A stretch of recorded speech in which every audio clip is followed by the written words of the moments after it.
Labrīt visiem! Šodien ir tāds burvīgs rudens rīts. Prieks redzēt tik daudz klausītāju šajā agrajā rīta stundā.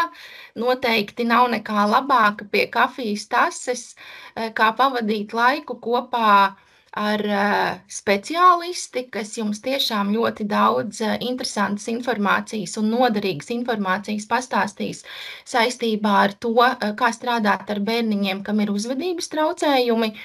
Un, pirms mēs sākam sarunu, iepazīstināšu ar sevi. Mani sauc Maija Kavosa, esmu UDHS biedre, bet kas ir vissvarīgāk, esmu mamma bērniņam, kuram nu ir 4 gadi, bet kuram 3 gadu vecumā arī uzstādīja diagnozi UDHS.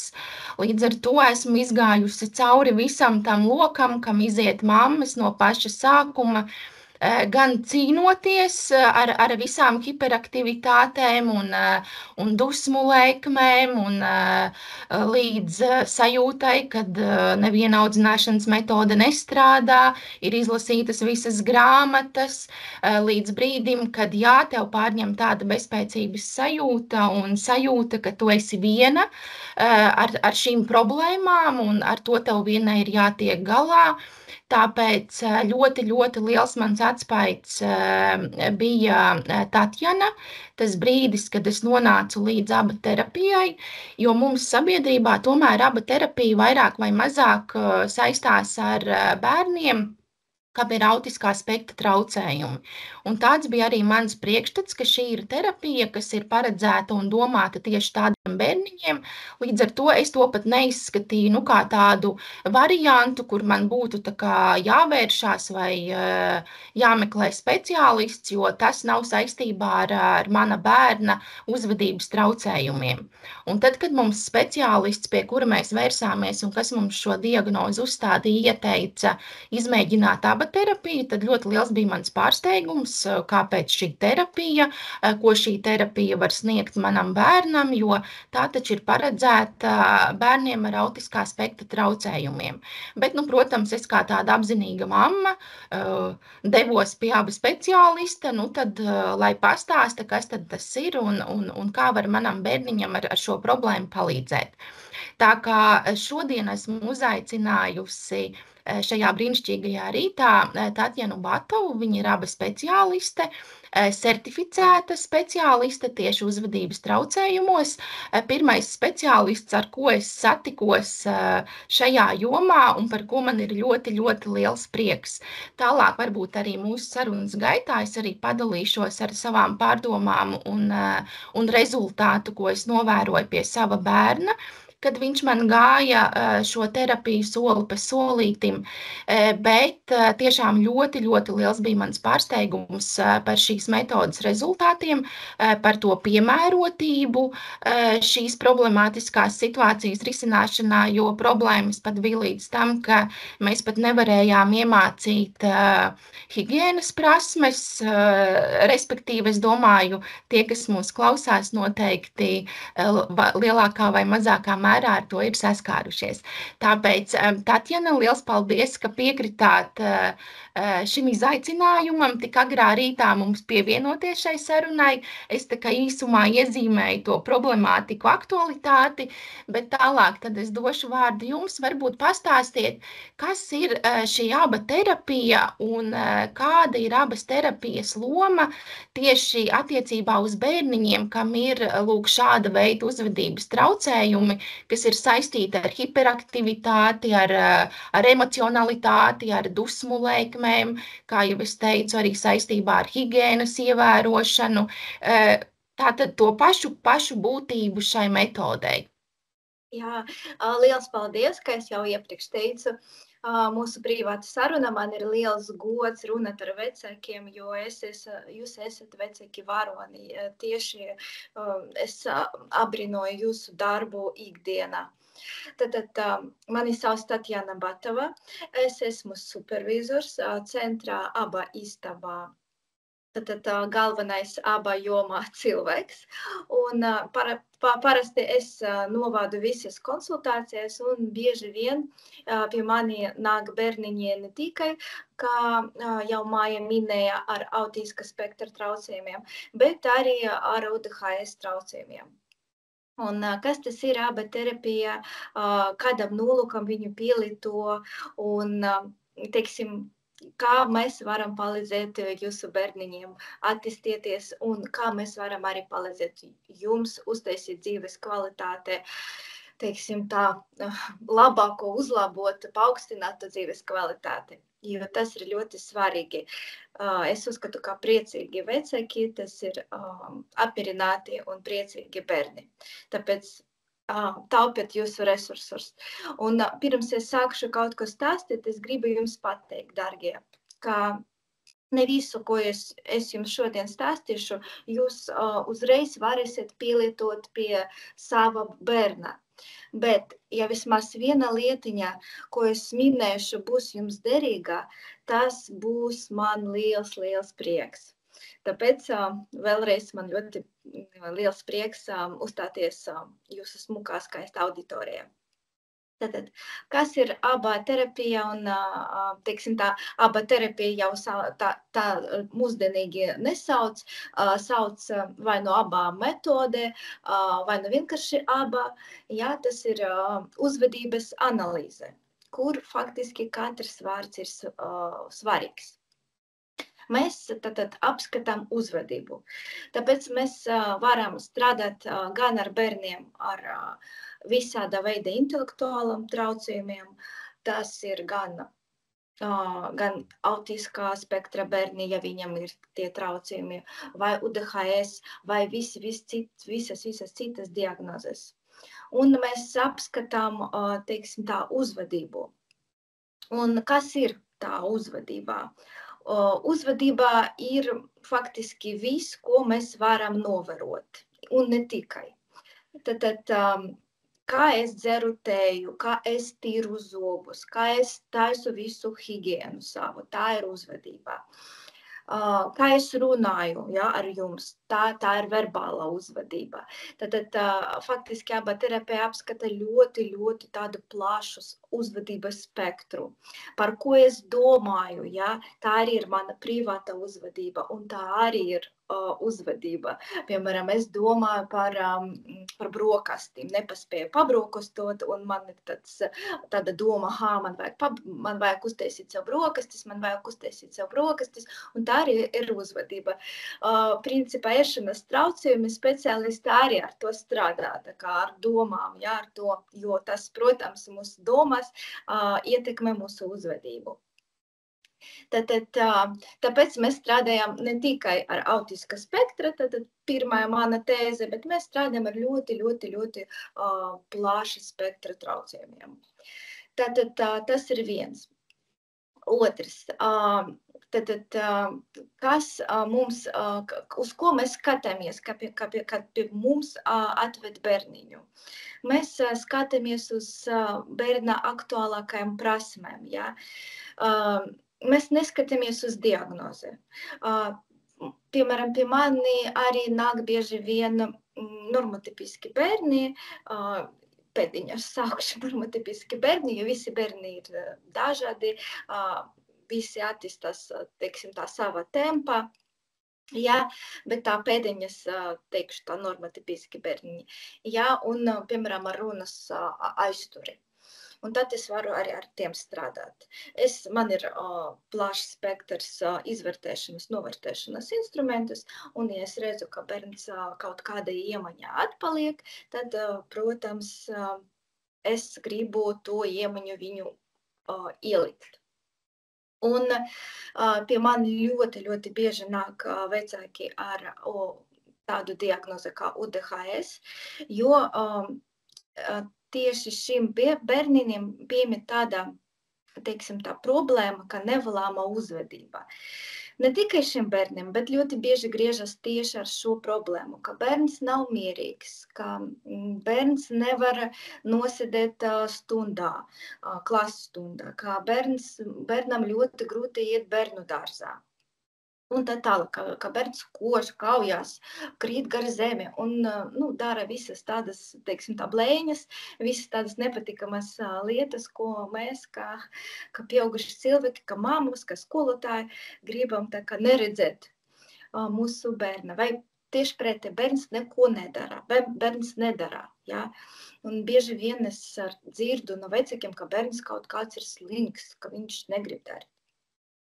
Un tad mans mērķis viņam iztestīt, ka droši vien viņam ir grūti tā izdarīt, tā ir viņu grūtības, un mums vajag palīdzēt, dot viņam pozitīvu pieredzi, jā, lai viņam tas grūtības, teiksim tā, mazināt, dot viņam pozitīvu pieredzi. Tāpēc es savā praksē netikšu katru dienu, bet pāris reizes nedēļā sastopos arī ar bērniem ar UTHS traucējumiem.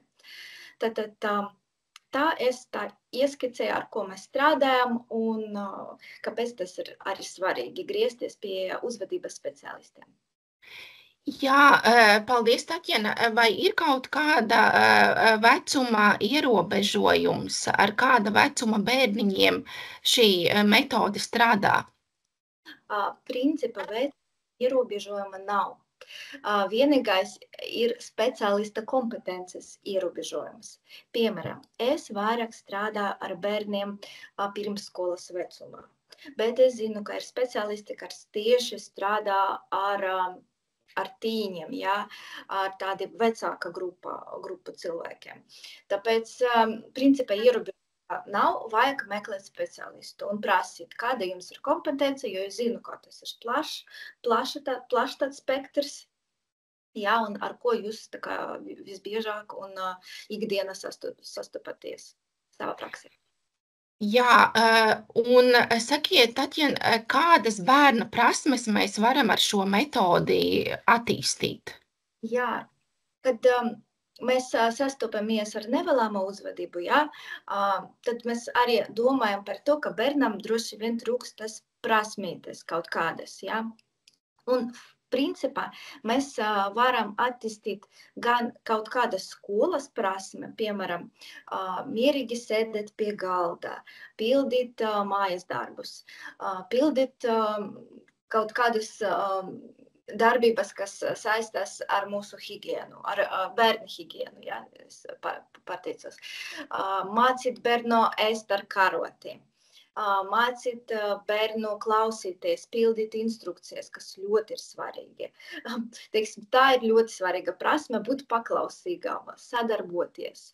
Tas ir viss, ar ko pie maniem nāk vecāki un prasa, lai veidot šo kontaktu, lai mans bērns mani klausās. Ar visiem šiem iemaņām mēs strādājam. Vēl sīkāk, protams, skatāmies, kādas iemaņas vēl trūks, varbūt viņam ir maz vārdu krājums, varbūt viņš nevar pagaidīt, vai varbūt viņš nezin, kas ir tas princips pēc kārtas, sākumā es, pēc tam tu, sākumā es, pēc tam tu, jo viņš visu laiku ir tāds uzbudināts un steidzas. Katrs bērns ir individuāls, tāpēc mēs skatāmies individuāli uz konkrētu bērnu, un tad mēs tieši izvērtējot šo bērnu, skatāmies, kādas iemaņas mēs varam viņam iedot. Jā, šeit es varbūt padalīšos ar to savu pieredzi, jo tad, kad mēs ar savu dēliņu vērsāmies pie šīs abām terapeites, tad mums noteica, ka mums ir tātad divas prasmes attīstāmas, mums bija tolerance un sadarbība. Mēs pagājām jau kaut kādas, mēnesi varbūt, jā, un es jau ievēroju pirmos rezultātus, ja mums pirms tam bija tā, ka mums bija skandāls, ja ir beidzies viņa mīļākais jogurts, un tad bija krišana gar zemi, un nespēja viņam izskaidrot, ka veikals ir ciet un jogurta vairs nav. Tad pēc tam bija tā, ka jā, viņš pieņem, jā, nav viņa mīļākais jogurts, labi, viņš tad dzers pienu. Ja, un mēs jau varējām ar viņu vienoties, sarunāt, ka ir tātad šī alternatīva, kam viņš piekrīt. Un tā ar viņu mēs varējām sākt arī sarunāt zobus tīrīt. Lēnām, ja, tā tad bez histērijām, rokas nomazgāt. Ja, tā kā es nezinu kā, bet tas tiešām strādā. Un varbūt tad, ja jūs varat mazliet pastāstīt to metodes būtību, to pieeju, kā jūs to prasmi viņam iemācat vai kā jūs to bērniņu motivējat uz to sadarbību vai toleranci, vai tur vispirms otrs un tad es. Kas ir tās metodes pašā būtībā, pamatā? Jā, tātad par to jūsu ieminētu toleranci ļoti, ļoti svarīga prasme. Un viņu veidojas pat tādā agrīna bērnībā, kad bērns sākā reaģēt uz savu vārdu. Jūs man varat pateiksiet, kas ir sarežģīti tādai prasmei reakcijai uz savu vārdu. Es jums teikšu, ka tā ir pirmā tolerances reakcija, un tā reakcija, bērna reakcija ir sarežģīta. Jo iedomājamies sevi. Jūs esat bērns, jūs spēlējat kaut kur jūrmalā ar smiltiem, jums ir ļoti labi. Un tad pēkšņi ienāca mamma jūsu telpu, teiksim tā, iedomātā vai tieši tāda tur pludmale kaut kur, tāda patikama vide, un teica, Zānē, Dācē, un tieši tajā momentā parasti cilvēks izjūt nelielu stresiņu, jo tas nozīmē, ka viņam tagad jāpārtrauc to darbību, ko viņš darīja, ja? Un jāvēršas vai jāpaskatās uz mammu. Es no savās bērnība ļoti spilgti atceros, ka man sauc Tatjana, visi zinu, ka man jāiet vai ēst, vai kaut ko citu darīt, un arī bija pētījumi uz šo reakciju testiem normotipiskus bērnus, un tur kaut kādi ļoti mazi rezultāti bija no pirmā sauciena, kad bērns uzreiz atsaucas. Un tā ir mūsu pirmā tolerances reakcija. Bērns ir gatavs atstāt to darbību, ko viņš darīja, un gatavs uz mums paskatīties. Ja? Tas ir viens solis, kā veidot sadarbību. Ja? Mēs faktiski testējam bērnu, vai viņš gatavs uz mums tagad paskatīties, vai viņš ar mieru ar mums sadarboties, vai viņš ar mieru klausīties, ko es viņam teikšu. Tas ir viens. Otrs, ko es gribu jums pateikt, ko es arī bieži vien dzirdu no citiem speciālistiem, kā slavēt bērnu. Slavēt bērnu daudz, slavēt bērnu visu laiku, ja? Un šeit es arī gribu jums pievērst tādu lielu uzmanību. Jā, slavēt bērnu, bet slavēt bērnu par darbu. Ja? Lai tai uzslavai ir spēks. Nedariet to formāli, lūdzu. Tāpēc, ka kāds skolotājs jums pateica, lūdzu, slavēt bērnu vairāk. Un jūs tā kā malacis. To darīt nevēlami, ja, principā nedrīkst, jo mēs tad devalvējam šo vārdu. Dodiet bērnam būt veiksmīgām, dodiet viņam to iespēju, viņš to iespēju izmantos. Noteikti varbūt ne no pirmās reizes, bet no otras, no trešas, ja.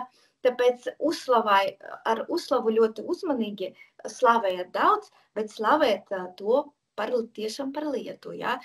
Par to, ka viņš ir mierīgs. Ja? Var atrast, vienmēr var atrast, uz ko var uzslavēt bērnu.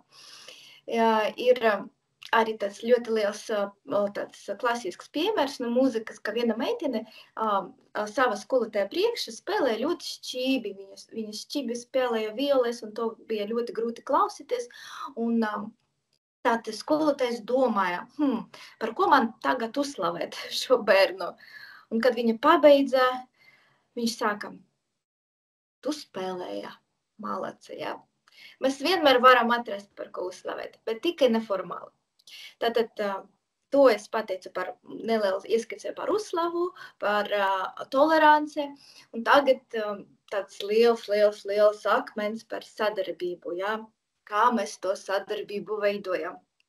Jo tieši, kad bērnam, ja tur tā sakne svarīgāka darbs, tur ne tikai jāveido kontaktu, bet arī jāiemāca bērnu strādāt, ja? Darbs tur ir sakne. Un mēs domājam, kā īstenībā, vai bērnam, ir tāds jautājums, vai bērnam vispār, vai mums cilvēkiem bērniem vispār patīk strādāt. Īstenībā, jā, bija pētījumi, ka mēs esam tik gudri sakārtoti, ka mums darbs ir nepieciešams. Un ja pat bija tādi pētījumi, kur bija 2 istabas. Viena istaba ir visādas smukas mantiņas, kas bērnam patīk. Un otra istaba bija skolotājs un arī visas smukas mantiņas, ar ko bērns var padarboties. Un sākumā bērni izvēlējās pirmo istabu, kur nebija darba, nebija instrukcijas. Bet pēc tam bērni sāka izvēlēties to istabu, kur skolotājs piedāvāja viņam nelielus uzdevumus. Tad droši vien mūsu daba arī ir tā gandarījuma sajūta, un mēs arī gribam būt veiksmīgi, gribam būt arī apmierināti ar sevi, un mēs biežāk arī izvēlējamies to, kur ir neliels darbs. Jo īstenībā tas darbs dod arī tādu balvu vai vērtīgu. Tas nav vienkārši kaut kāds saldums, tā ir balva. Un viņi ir tiešām izjūtas, ka ļoti, ļoti vērtīga. Tāpēc visu procesu, sadarbības procesu mēs esam ar mieru. Mēs zinām, ka bērniem patīk strādāt, ka bērni to var paveikt, ka viņam galu galā patiks darbs. Un solīt pa solīt mēs ejam pie tā. Es, protams, varu sīkāk pastāstīt par to protokolu, ko mēs veidojam. Ja? Tad par tām taktikām un principā lielos vilcienos ir 2 taktikas.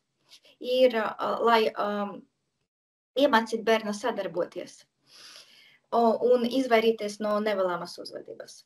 Tad pirmā taktika ir izvairīšanas taktikas. Un tur, principā, viss pastāstīts tajā vārdā. Mēs mēģinām izvairīties no visām grūtībām. Lai bērnam ir viegli, lai viņam nekas netraucē un tā tālāk. Es varu pateikt, ka tas ir labas taktikas, nav sliktas. Un es pati savā darbā, kad es saskaros ar tādu ļoti intensīvu un nevēlamu uzvedību, es to neprovocēju. Un izvairīšanas taktikas ir piemēram, iepriekšējais brīdinājums. Ja, kad mēs brīdinām bērnu, kas notiks, ka tagad mēs, piemēram, iesim tīrīt zobus. Es zinu, ka tev nepatīk, bet to ir jāizdara. Vai mēs strukturējam darbu tagad vispirms, vizuāli parādām, ka tagad mēs, piemēram, darām kaut kādus rēķināšanas uzdevumus, ja bērnam vajag skoli, un pēc tam mēs ar tevi iesim pastaigāties vai iesim uz kino. Un, protams, tas vairāk attiecās uz autiska spektra bērniem, bet ne tikai. Mēs izvairāmies no tām vietām, kas dara bērnam īpašu diskomfortu. Piemēram, vietas, kur ir ļoti daudz cilvēku. Vai, piemēram, ja bērnam nepatīk kaut kādas taktīls materiāls, ja? Mēs izvairamies no taktila, no kaut kāda auduma. Ja? Vai, piemēram, bērnam grūti aiziet pie ārsta, tad mēs arī reti gājam pie ārsta. Kaut tas, protams, nav labi. Šis ir tiešām nav labi. Jā, un tā, kā jūs redzat, tā schēma ir savi trūkumi, jo izvairīšanas viņa neved pie prasmēm. Un tā ir, teiksim, tāda skumīga lieta, bet viņa, protams, neved arī pie uzvedības eskalācijas. Jā, viņa neved pie tā procesa, kā uzvedībā, teiksim, spāsinās. Jā, un ir arī ļoti bieži tās taktikas ir pieejas. Un ir arī taktikas, kas ir balstīta uz iemaņu mācīšanu. Tā ir taktikas pakāpeniska desensibilizācija, piemēram, kad mēs negribam iet pie zobārsta, ja? Bet mēs pakāpeniski pierodam pie tām skaņām, pieredinām bērnu, ja? Pie tām smaržām, pie tā balta halāta. Ja? Mēs varam to darīt arī mūsu terapijas telpā. Ja? ar instruktors var to darīt. To var darīt vecāks, jā. Ja bērnam ir grūtības pildīt instrukcijas, piemēram, mēs mācām viņu tādus instrukcijas, kā atver muti, paturēt to 3 sekundes. Ciest, ka kaut kas ir mute, jā. Kaut kas, ka kāds cilvēks to apskata. Mēs varam iepriekš sagatavot bērnu, lai, kad viņš ies pie zobārsta, tad viņš būs plus mīnus gatavs. Kāpēc es saku plus mīnus? Ideāla pasaule, ideāla varianta, ka speciālists arī, piemēram, stomatologs, arī sadarbosies ar mums un paņems mūsu ieteikumus un pildīs arī to ķēdīti tā, kā mēs mācām bērnu. Par laimi, mums ir arī tāda iespēja, mēs sadarbojamies ar Stomatoloģisko institūtu un autisma biedrību, un mums ir arī tādas stomatoloģijas darbnīcas, kur bērns var tā kā visu to ķēdi iziet, izjust un saprast, ka īstenībā ārsti ir ļoti labā lieta un atsākt iet pie ārstiem. Tas ir ļoti labi. Tā kā, bet jebkura gadījumā, ja jūs iepriekš darīsiet visu šito darbiņu un jūs sarunāsiet labu speciālistu, ja, nosacīti labu sadarbīgo speciālistu, un tad, es domāju, arī nebūs problēmas, kā aiziet pie speciālista varbūt vajag ne vienreiz, bet 2, 3, 4, 5 reizes un būt gatava. Vispār, man liekas, ka mūsu specialitāte un jūs kā vecāki mēs iemācāmies pieņemt visu. Pieņemt, ka mums nesanāks to no pirmas reizes, tas ir mūsu baseline. Labi, es zinu, mums ir šis līmenis. Ļoti labi, ka tagad es zinu, ka mans ir šis līmenis. Ja man būs solītis uz priekšu, tad būs liels prieks. Un tāpēc mēs arī solīt pa solīt, katram bērnam individuāli mēģinām to ceļu uzbūvēt un tā kā uzrakstīt un sekot visai tai programmai, lai katrs solis ir atstrādāts.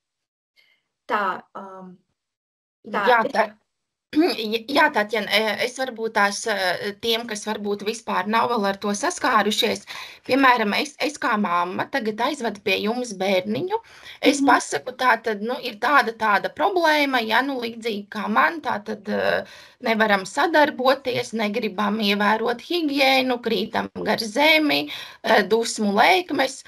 Jūs pasakāt, tātad, tur jātīsta sadarbības prasme, tolerance. Un sakiet, katrai tai prasmei ir noteikts tas, tie soļi, kam ir jāiziet cauri atšķirīgi vai vienādi, kā tas notiek, un kad jūs secināt, ka jā, ir veiksmīgi, mēs tagad varam beigt? Jā, ļoti labs jautājums. Lielos vilcienos es jums izstāstīju, jā, tie soli viņi tādi ir, ka mēs nevaram iet tālāk pirms, piemēram, jo bērnam nav tolerance uz vārda, ka bērns vispār neskatās uz mums, nav gatavs pildīt nekādas instrukcijas, pat spēles kontekstā, neiet runa pat par kaut kādu tur darbību, kas ir jau skar mācību priekšmetus.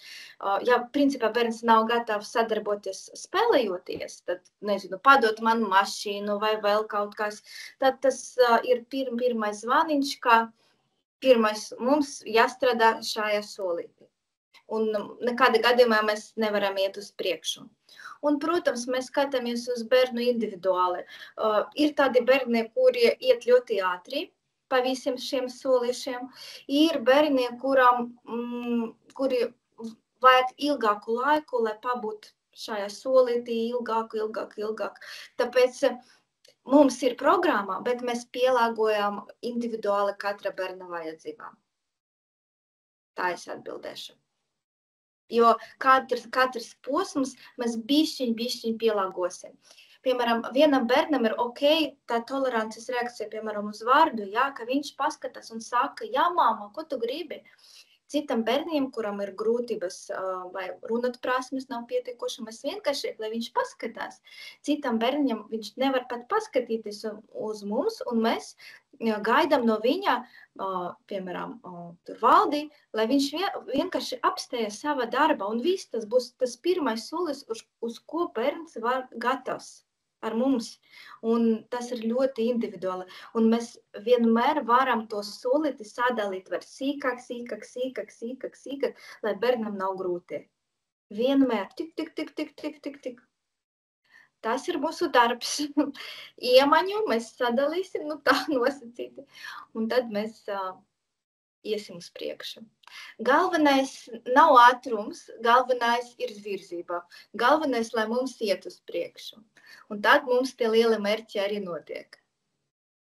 Jā, faktiski. Jā, sakiet, kādi varbūt ir tie lielākie izaicinājumi jūsu darbā strādājot ar bērniņiem, kam ir šie uzvedības traucējumi, ar ko jūs esat savā praksē saskārusies? Es domāju, ka tas ir visiem kopīgi mums, tā ir nevēlama uzvedība. Kad bērns ir agresīvs pret sevi, kad bērns koš sev, kad bērns ir agresīvs pret citiem. Ja? Tas ir ļoti, ļoti arī emocionāli. Un mēs bieži vien sakam, iet tais grūtajos emocijas. Tas ir grūts darbs, bet mums ar ko jāsaka. Mēs esam, varbūt tas ir baseline, tas ir mūsu sākums. Un tas ir grūtākie momenti, un īstenībā no tā mēs arī sākam. Kādas iemaņas bērnam trūkst, kāpēc viņš tā uzvedas. Varbūt viņam nav prasmes paprasīt, un viņš izvēlas tādu teiksim, ļoti regresīvu, bērnišķīgu reakciju, jo viņa ir vieglāka viņam, ja? Vieglāk, piemēram, viņam nokarist gar zeme vai sākt sīst kādu, lai dabūtu to mantiņu, ja? Varbūt viņš nemāk paprasīt. Kādas viņam ir grūtības, un kā mēs varam šo uzvedību nomainīt uz kaut ko citu, vairāk funkcionālu uzvedību. Vai tā būs runa, vai tā būs žests, vai tā būs bilde. Jebkura varianta tas būs jau labāk nekā to, ko mēs redzam. Un mēs apstiprināsim jebkuru šī funkcionālu reakciju. Ja bērns man smuki prasa, es gribu pārtraukumu, un līdz šim es, piemēram, iemācīju viņam šo reakciju, gribu pārtraukumu, ļoti svarīga reakcija, bet jebkura momenta bērns var paprasīt, ka viņš ir noguris, pastāstīt man par to, informēt, un ir ļoti labi, tas ir ļoti labāka reakcija, nekā viņš sāks tur, sist mani vai sist citus, nedodies un tā tālāk. Tāpēc jā, bet sākuma posms ir tāds visiem. Jā, es tagad jūs sākāt stāstīt par to pārtraukumu. Es atcerējos, ka man mazajam arī bija līdzīgi. Mums bija arī problēma par šo koncentrēšanās spēju, jo viņš nevarēja noturēt ilgstošu uzmanību uz kaut kādu vienu nodarbi, un tad arī lēnām paildzinājās tas laiks, kur viņš varēja noturēt tomēr to fokusu. Tad es atceros, bija viena reize, kad ļoti intensīvi strādāja tieši uz to uzmanības noturēšanu, un tad man bērns pateica, ka viņš pusstundu viņš izturēja, vairāk viņš nevar, viņš grib beigt. Un tad mēs arī pēc tās pusstundas beidzām, jo viņam tas bija tik intensīvs process, viņš bija tik ļoti pārguris no tā, kad jā, un mēs arī to pieņēmām, sapratām, jā, un pēc tam jau nākamās reizītes bija vieglāk, jā, bet viņam tas uzmanības noturēšanas laiks ļoti, ļoti ievērojami paildzinājās, tā kā es nezinu, kādi brīnumi tur notiek, bet tas rezultāts tiešām ir taustāms, un arī bērnu dārzā šobrīd nav problēmu ne ar kaut kādu darbiņu veikšanu. Viņš var ļoti labi tos darbiņus veikt kopā ar pārējiem, un nevienam pat nav priekšstata vai aizdomu par to, ka kaut kas ar šo uzmanības fokusu tomēr nav.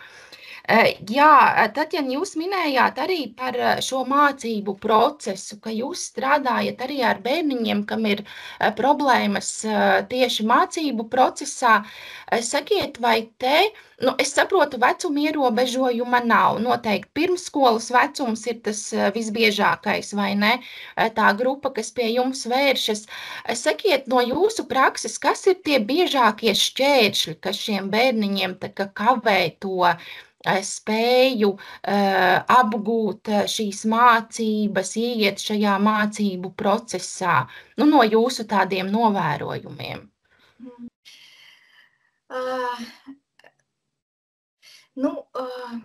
Tā varbūt, es domāju, es tagad formulēju, kā man to pateikt korektāk. Piemēram, izvairīšanas taktikas, viņas nav sliktas, bet ja tikai ir izvairīšanas taktikas un iemaņas netiek mācītas, tad, protams, tas kavē. Bieži vien vecāki, es saprotu pilnīgi to procesu, kā lai neprovocēt, viņi baidās griezties pie speciālista un viņi baidās iet kaut kādas sociālas telpas, tur bērnu dārzā, kā viņi aizvedīs to bērniņu uz bērnu dārzā, kā tur notiks. Visas tas bāžas es jūs ļoti labi sapratu. Un tas, diemžēl, tas kavē. Mums ar kaut ko ir jāsāk. Bet ar to visu es gribu pateikt. Ja jums nav spēka, jums kā vecākiem, jūs sastopieties ar šo lietu katru dienu, tad nedariet. Šodien saplānojot uz rītdienu, teiksim tā. Tas ir, principā, tā vide, attīstoša vide ir ļoti svarīgs moments, secinot to visu man teikto. Tā, vai tā es izteicos, jūs pareizi mani sapratat, jā? Ka tomēr pišķiņ desensibilizēt bērnu, mācīt viņu sadarboties, dot viņam to nelielu mazu stresu, viņam ļoti, ļoti mazu to, kuru viņš var izturēt. Un pakāpeniski to paaugstināt. Mēģināt, bet ar visu šito taupiet sevi, jūs esat viens un domājat par sevi. Ja šodien nav spēka, nekas. Ja rītdien nav spēka, nekas. Pagaidiet, jūs darat jau lielu darbu. Jā, Tatjana, es varbūt gribu padalīties ar kādu mammas stāstu, ko jūs viņai ieteiktu. Mammai nesen bērniņš uzsāka mācības 1. klasē šogad. Nu, tagad cik mēneši pagājuši, jā, nekas daudz nav pagājis, bet mamma novēro, ka ir grūtības bērnam koncentrēties uz mācību materiālu. Tātad, respektīvi, ar uzvedību viss ir kārtībā, bet ir grūtības uztvert vielu. Un ļoti grūti ir tātad ar šiem mājas darbiem. Ļoti ilgs laiks ir vajadzīgs, lai bērns vispār saprastu to materiālu, un tad sanāk, ka tas materiāls, kas ir apgūts, bērniņš to saprot, pēc nedēļas, piemēram, jā. Tā kā daudz lēnāk, un tā uzmanība, viņa ir tāda izkliedēta, ļoti grūti ir to fokusu tā kā noturēt. Un mammai ir tas jautājums, kad ir jāsāk celt trauksmi, vai tas ir bērnam stress, un varbūt tas pēc kaut kāda laika mainīsies, vai ir jāsāk strādāt jau tagad, vai kur ir tā problēma, vai tā ir tā vide, kas varbūt rada to stresu, vai varbūt bērniņam ir kaut kādas prasmes vēl, kas ir tā kā jāiemāca un ko vajag apgūt, lai palīdzētu tā kā to fokusu noturēt arī uz to mācību procesu kā tādu. Ko jūs ieteiktu tādai mammai? Jā, es sapratu jūsu jautājumu, un es varu pateikt, uzreiz tas nav atbilde tieši šai mammai, jo es nezinu bērniņu, es tā vispārināti par visiem, jo sapratiet, no bērnu dārza, aizejot no bērnu dārza, un tad, kad pienāk laiks iet skolā, 1. klasītē, visiem bērniem ir ļoti liels stress. Jo nu, tas vides, kur faktiski prasības bija minimālas, jā, katram dārziņam, protams, ir bišķiņ savādāk, bet pārsvarā tādas nelielas prasības, mēs ieejam uz tādu akademisku vidi, kur jāsēž, ļoti grūti nosēdēt, kur jāskatās, jāklausās, un tur reglamentēta uzvedība, nedrīkst tur skriet, kad notiek nodarbības un tā tālāk. Un bērnam visiem ļoti grūti. Un bieži vien visi, nu ne visi, mammas ļoti bieži nāk tieši šajā posmā, kad viņi redz, ka bērns netiek galā ar skolas uzdevumiem. Individuāli skatāmies. Ja bērnam, piemēram, kādam bērnam ir diagnoze, jā, tad var domāt nesteigties ar skolu. Lai viņš nāk tajos 7, 8 gados, ja tur ir nosacījums, ka bērns ar diagnozi kaut kādam tur jāpaskatās, es neesmu speciālists, bet tā doma ir jāpārbauda, ja? Bet tā ir, ka var iet uz gadu vēlāk, un to ir jāizmanto. Ja jums ir iespēja, lūdzu, nevajag šeit steigties. Viņš nekur nav, teiksim, nokāvēs. Ja viņam būs vieglāk, priecīgāk, un jūs visu šo gadu pavadīsiet vēl kaut kāda sagatavošanas savā procesa. Tas ir pirmais ieteikums. Otrais ieteikums paskatīties, vai tā programmā, kura bērns mācās, viņai ir pareizā, vai bērnam nevajag, teiksim, padomāt par kodu, ja? Un nebaidieties, ja bērnam, piemēram, ir tur 56. kods vai vēl kaut kāds kods, tas ir tikai par to, ka varbūt jūsu bērnam vairāk būs to mācību vielu apgūt mazākā grupā un tā tālāk. Un par to, tas ir principā divas galvenas lietas, un ja jums ir diagnoze, ja skola atļauj, varbūt jums pienākās asistents, ja, jo, ja ir kods, cik es zinu, ja, nu tur tiešām, šai jomā es neesmu speciālists, bet tas ir viss no vecāku vārdiem, ko es informāciju tā kā apkopoju. Jūs arī droši vien visi zināt labāk nekā es, ka var pieprasīt asistentu, kurš palīdzēs bērniņam. Ja visi šie nosacījumi būs realizēti, un tad, es domāju, bērnam būs vieglāk mācīties. Bet jāsaprot, ka grūtāk viņam būs. Tā ja 1. klase bērnam jādod maksimāli laiku atpūsties, sekot līdzi, lai bērnam ir režīms. Ļoti svarīgi, nedodiet bērnam sēdēt ilgi pie datora vai pie telefons, tagad ir topa, ja? Vakaros.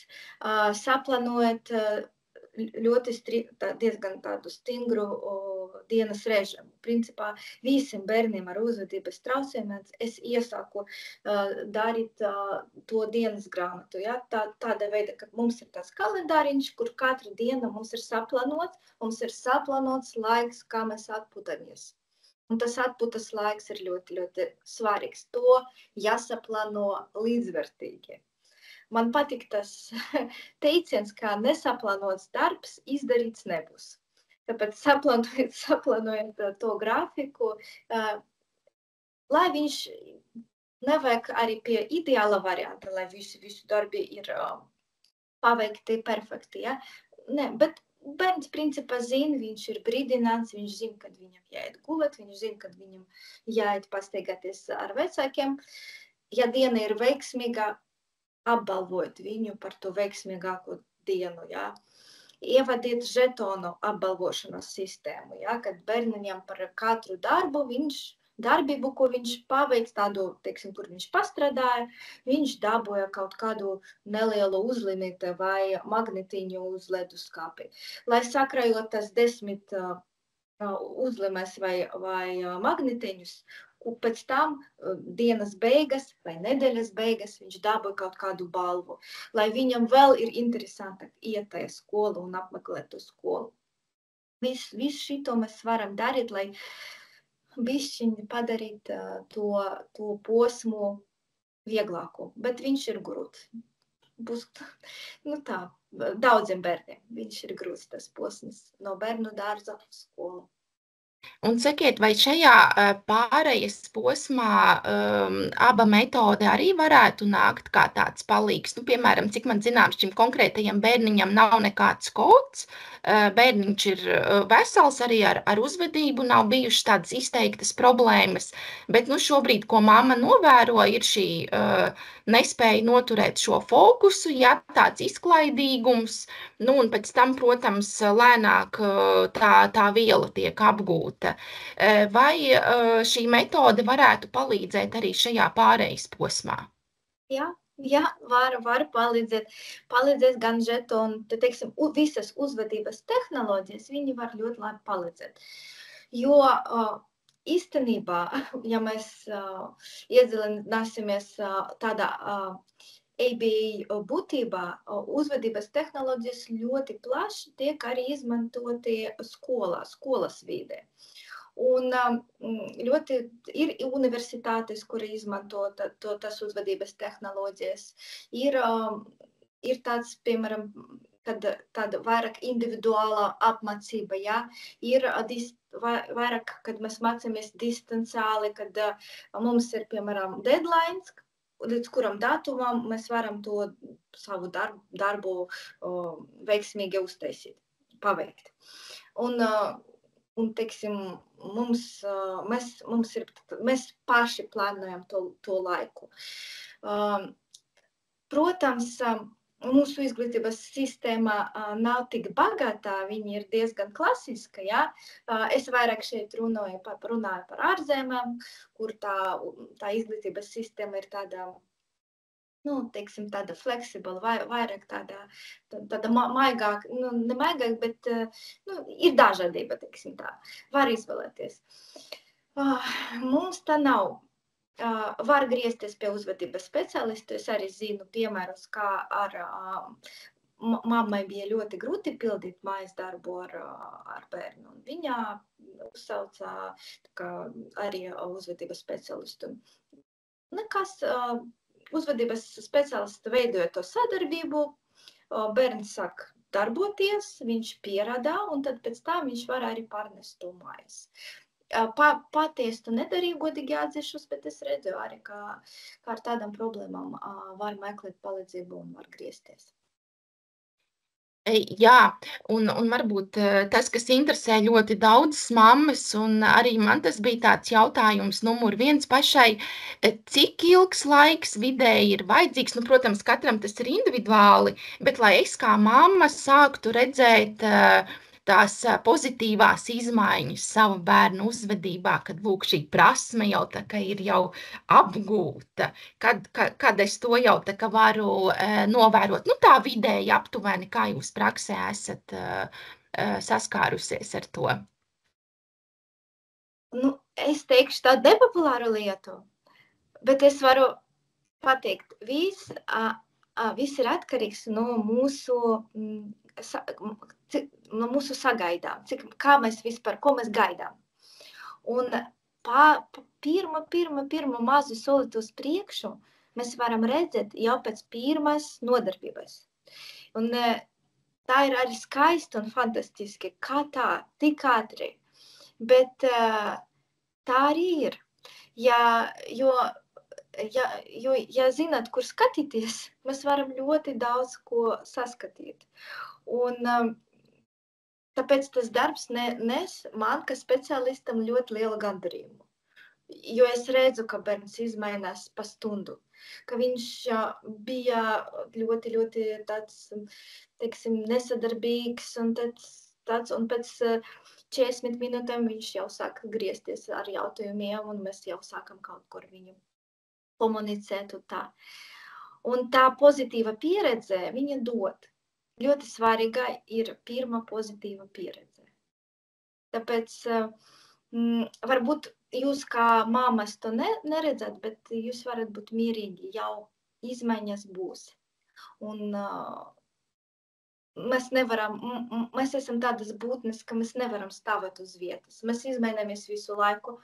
Un jūs, kuras šorīt agri rīta noklausījāties manu tādu stāstu emocionālu, jūs jau nebūsiet tādi paši, kuri bija pirms tam. Tāpēc mēs izmainamies nepārtraukti un mācoties, bērns izmainās katru reizi. Es ceru, ka pozitīvā.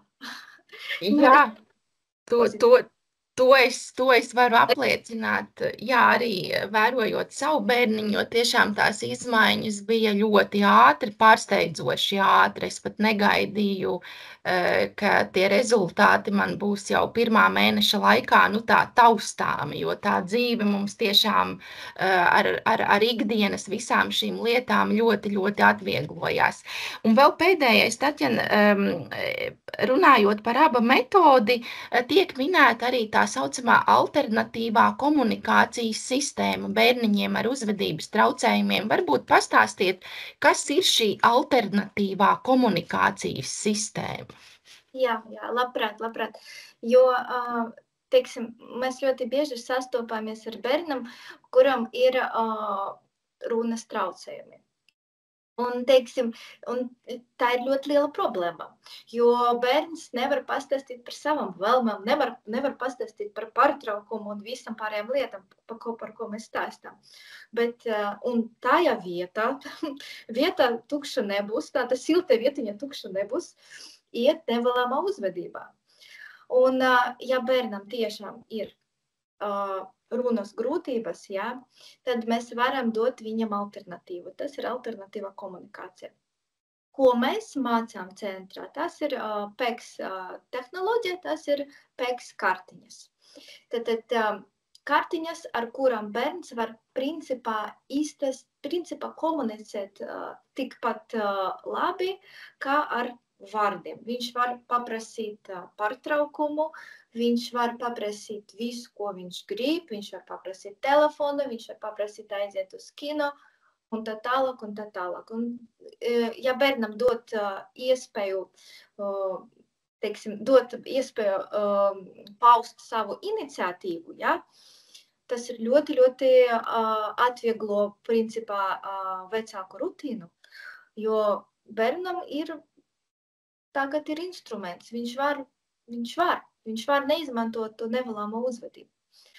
Un tas ir viens veids, un es zinu, ka vēl ir, mēs centriņa mūsu to nemācām, bet arī žestu valoda, ja bērnam tas prasmetes pagaidām ir sākuma līmenī, ja ļoti daudz prasmetes nav, tad mēs varam no sākuma iemācīt viņu kaut kādu ļoti vieglu žestu, ko viņš var paprasīt palīdzību vai pārtraukumu vai samainīt darbu, ja? Kaut kādu tādu žestiņu, ar ko viņš var no sākuma komunicēt, un tā ir ļoti svarīgi dot, ja? Vai abolu, kaut kādu tādu, kaut ko viņš kas viņam patīk, ko viņš grib. Arī ļoti interesanti. Un vēl runājot par UDHS bērniem, ļoti bieži tā diagnozē arī nāk tā runas aizture, ja, ka bērni tā runa ir ļoti tāda, teiksim, ierobežota. Viņa sastāv no viena vārda, no diviem vārdiem. Bērns steidzas runāt. Un mēs arī varam izmantot to vizuālu atbalstu PECS kartiņas, lai saliktu to pilnu teikumu. Un tad bērnam ir atbalsts, ko viņš var atbalstīties. Es gribu abolu, ja? Jo viņš redz un viss, es gribu abolu. Viņam vieglāk pateikt, nekā teiksim tā visu laiku eho veidā, tā kā visu laiku teikt aiz skolotāju. Saki pilnu teikumu, ja? Tagad viņš zina, protams, visu darbos, kad viņš pabeidzis to teikumu, bet viņam tas ļoti svarīgs ir vizuālais atbalsts. Jā, tā arī mācām. Jā, liels paldies, tagad ir skaidrs. Es skatos, mums arī ir daži jautājumi čatiņā. Tātad, jā, vēl viena mamma mums apliecina, ka aba terapija tiešām ir bijusi veiksmīga, 3-4 reizītes, un jau ir principi, ko ieviest ikdienā, kas ievērojami atvieglo šo ikdienas dzīvi. Un tad ir jautājumi. Cik bieži vidēji ir jāiet uz terapiju? Mēs skatāmies, apskatām to funkciju, to iemaiņu kopumā. Ja bērns ir sākuma līmenī, ja ļoti daudz, teiksim tā, iemaņu trūkums ir liels, tad labāk iet biežāk. Un vēl viens parametrs, uz ko mēs skatāmies, uz vecumu. Ja pie mums nāk jaunākais bērns, 2-3 gadu vecumā, es ļoti sirsnīgi ieteicu līdz 4 gadiem maksimāli intensīvāk pastaigāt pie speciālistiem, pie visiem, pie logopēda, jo tajā momentā arī veidojas tā sadarbība un veidojas, teiksim, tie labi ieradumi un arī runas attīstība faktiski līdz 4 gadiem. Un, ja ir maz iemaņu, mazāks bērns, intensīvāk tas mans. Cik tas būtu intensīvi, tā optimāli? Es uzskatu, ka 3-4 reizes nedēļā ir intensīvi. Diezgan intensīvi. Un ja piemēram, vieni bērni var nogurst no tā intensitātes, arī individuāli vajag paskatīties. Un sakiet, ko, piemēram, darīt situācijā, ja mamma nevar tajā vietiņā, kur dzīvo, tā nav Rīga, bet, piemēram, tajā pilsētā nav šāda speciālista, vai ir iespējams vēl kaut kāds alternatīvs risinājums, vai attālināti, vai kaut ko mamma pati var darīt, un, piemēram, retāk, nezinu, tur reizi mēnesī aizbraukt pie jums, vai ir arī šādām mamām kaut kāda cita alternatīva? Tā ir problēma, jo attālināti tiesības strādāt nav visiem speciālistiem. Faktiski supervizori var strādāt attālināti, un cik es zinu, viņi ir diezgan noslogoti, viņiem ir daudz darba, konsultēt un tā tālāk, darba centrā. Tāpēc, meklēt speciālistu, kas var strādāt ar bērnu jūsu pilsētā, un var strādāt ar supervizoru attālināti. Bet, ja ir speciālists, kurš, teiksim, tas pamat metodes zina, ja tu pamatu zina, viņš varbūt nav supervizors vēl, bet mācās, tas ir ok. Tomēr meklēt savā pilsētā vai tuvākais pilsētas. Vai iet mācīties pašam. Tas ir arī variants, jo es zinu, ka ļoti daudzi vecāki mācās un pēc tam kļūst ļoti labi terapeiti. Sakiet, un kur to var apgūt? Man uzreiz nākamais jautājums. Kur mācās šie speciālisti? Mums ir Latvijā kursi, labas metodes. Viņi notiek Rīgā, tā kā tikko būs jābrauc. Tie kursi notiek pāris reizes nedēļā, tāpēc tas grafiks nav tik. Tā kā ir kursi un principā var atrast. Un pēc tam ir šī kvalifikācija, kas man dod tiesības, jau strādāt kā instruktoram. Jā, pēc tam. Jā, paldies. Un tad otrs jautājums, vai šī terapija ir pastāvīga vai arī kursa veidā? Principā pastāvīga. Mēs augot, mums tas iemaņas un bišķi mainās. Jau sākumā pie maniem nāk bērns. Ja viņam ir 2-3 gadi, es mācu viņu spēlēt ar mantiņām, dalīties, ciest citus bērnus blakus, jo viņam ir tikai 2 gadi. Viņam nav tik tik daudz tajā komunikācijā ar citiem bērniem jāiesaistās, bet, kad pie mani nav pirmskolas vecuma bērns, es gribu, lai viņš jau parāda man kaut kas sevi plašāk, lai viņš jau var paspēlēt ar citiem bērniem, lai tas spēles ir adekvātāk. Jā, un, protams, mēs domājam, kā sagatavot skolai. Tāpēc, jā, individuāli viss. Jā, paldies. Tad vēl ir jautājums, vai ir jābūt konkrētām sūdzībām, vai arī var vienkārši pie jums vērsties, lai bērnu novērtētu? Protams, es teiksim, par labāk, kad ka jūs varat noformulēt jūsu vēlmi, ka ir kaut kāds pieprasījums. Piemēram, jūs gribat, lai bērns iemācās sēdēt pie galda vai sadarboties. Tas faktiski viens un tas pats, pildīt kaut kādus uzdevumus pirmskolas līmenī. Tātad, tas ir pieprasījums. Tā nav sūdzība, bet tas ir pieprasījums.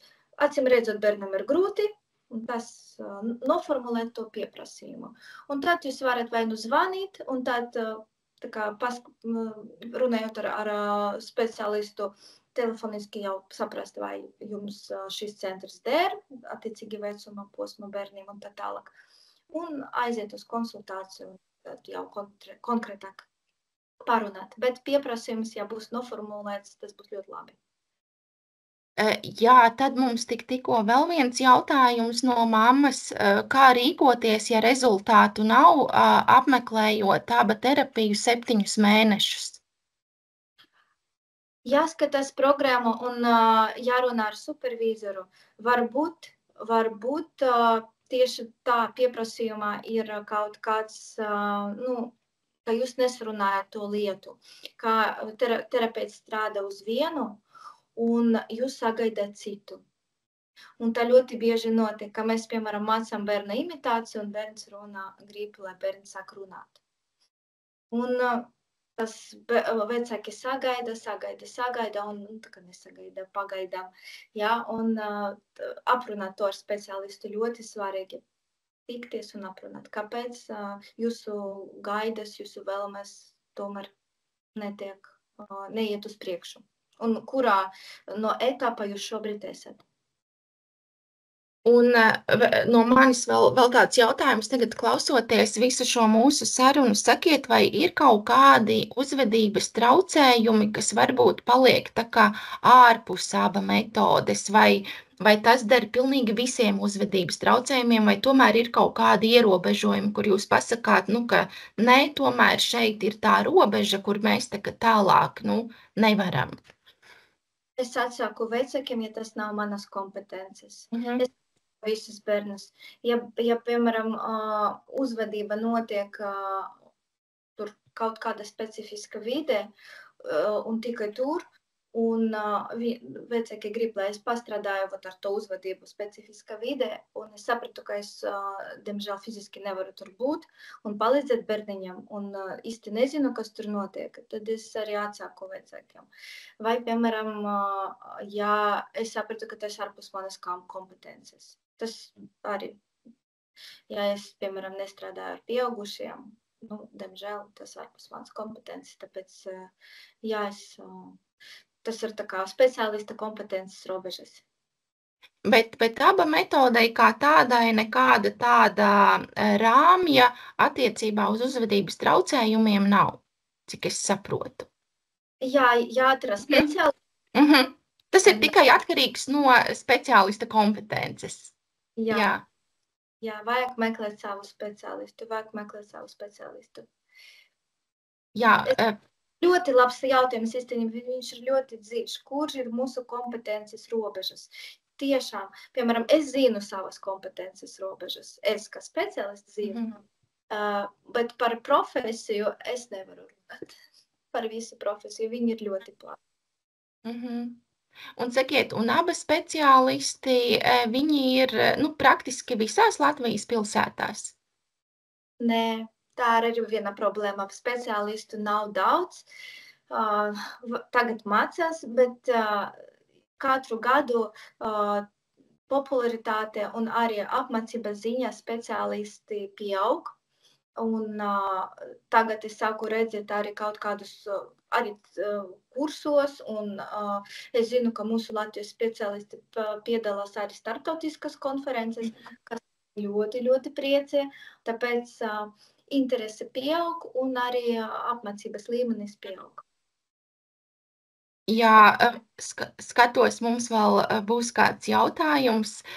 Milzīgs paldies, Tatjana, tiešām ļoti, ļoti, ļoti vērtīga informācija. Arī man ļoti daudz, kas bija, ko es arī nezināju. Es pieņemu, ka arī pārējām mamām bija līdzīgi, es teikšu tā, burvīgi pavadīt šis rudenīgais rīts. Mums Rīgā te tāds apmācies laiks, bet, skatos, varbūt, ka būs arī saulīte, tāpēc teikšu tā, rīts tiešām ir izdevies.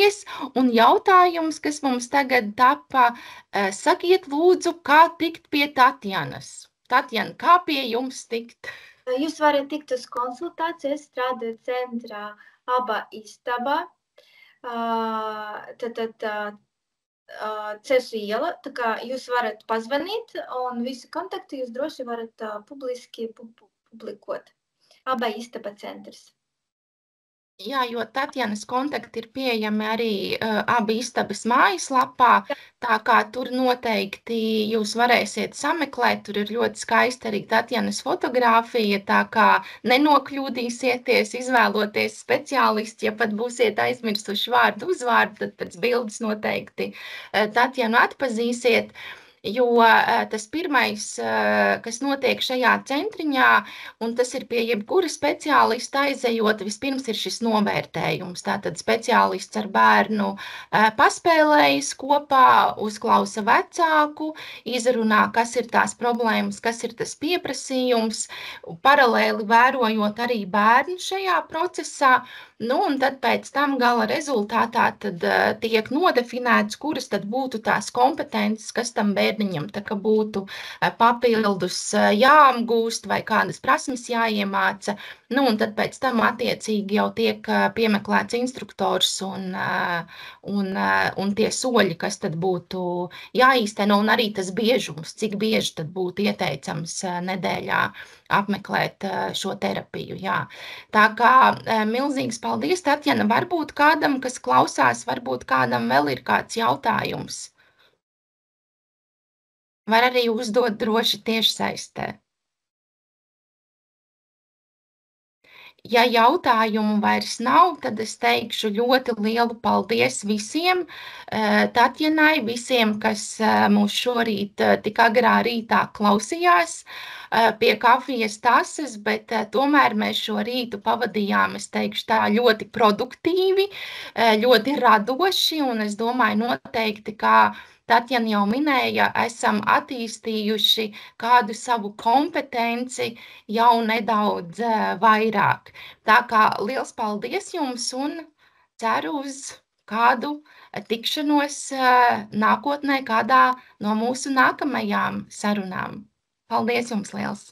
Paldies jums!